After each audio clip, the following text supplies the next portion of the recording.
हर रात बस सो रहे हो और हर रात कट रही है और हर कटती हुई रात और हर उगती हुई सूर्य के साथ आता हुआ नया दिन एक और बेचैनी का कारण तुम्हारे जीवन में सिर्फ और सिर्फ इसलिए बन रहा है क्योंकि तुम वो नहीं कर रहे हो, आज भी वो नहीं कर रहे हो जो करने के लिए तुम आए थे।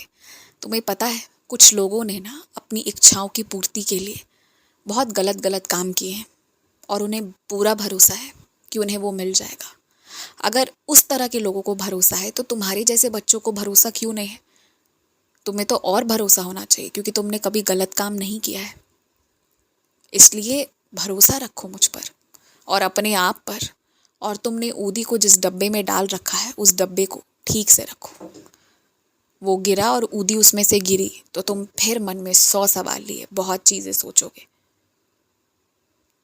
अपशकुन हो गया, पता नहीं क्या होगा, क्योंकि तुम्हारा मन है जो कई सवालों से घिर जाता है ज़रा कुछ हो तो। इसलिए मैं पहले ही तुम्हें सूचित कर रहा हूँ, ठीक से रखो उसे। और तुम्हारे पास ऊदी होने के बावजूद भी अगर तुम्हारे ना चाहने पर भी तुम्हारे हाथ में ज़बरदस्ती तुम्हें ऊदी प्रसाद मिल रहा है ना, तो समझो वो तुम्हारी किस्मत के लिए है, तुम्हारी किस्मत से तुम्हारे लिए। और ज़्यादा कुछ मत करो, उस सारी ऊदी को ना एक गिलास जल में डालो, उसे ग्रहण कर लो और अगर वो नहीं कर सकते हो तो उसे संभाल कर रख दो। जो करना है वो करो, अपने पास रखो या उसे तुम्हें जल में डालकर सबको पिलाना है तो पिलाओ, जो करना है वो करो। मगर जब वो तुम्हारी किस्मत से आ रही है ना तुम्हारे पास, तो उसे रोको मत। आशीर्वाद है वो, आशीर्वाद को रोका या नकारा नहीं जाता, इतना तो सीख लो। तुम्हारे घर पर एक चीज़ जो गड़बड़ होती है वो ये है कि अक्सर घर पर जो सामग्री आती है ना, घर चलाने की जब बात होती है तो वो तुम लोग ठीक से नहीं चलाते हैं। तुम्हारे खर्चे ज़्यादा इसलिए आते हैं क्योंकि तुम पहले से योजना नहीं बनाते। तुमने कहीं ये सुन लिया है कि तुम योजना बनाओगे और मालिक की योजना कुछ अलग होगी और तुम्हारी योजना चलेगी नहीं। और इस चीज़ को तुमने इतना अमल कर लिया ना कि तुमने योजना बनाना ही छोड़ दिया है। लेकिन तुम ये देखो तो जीवन में कि तुम जो सच में चाहे हो ना वो तुम्हें सच में मिला है।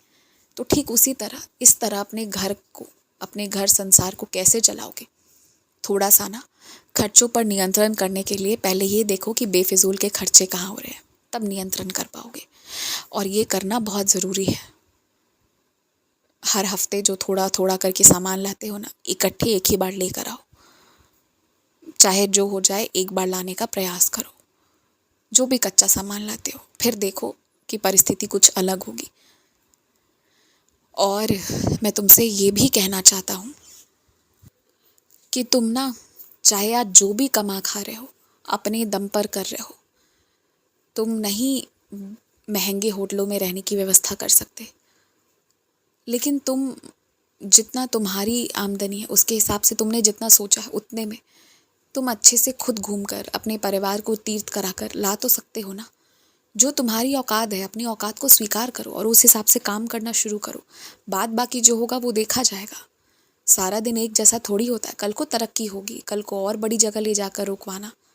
लेकिन तुम्हारे अड़ोस पड़ोस में या तुम्हारे रिश्तेदारों ने कहाँ ठहरा था उससे अपनी तुलना मत करो। सब अलग अलग है, सबके कर्म अलग अलग हैं, सबकी परिस्थितियाँ अलग अलग हैं। और तुम तो वो हो ना जो अपने दम पर खड़ा रहना स्वीकारता था और अपनी मिट्टी को पहचानता था। फिर आज क्या हो गया है तुम्हें? क्यों इस मिट्टी को आज पहचानना नहीं चाह रहे? बताओ।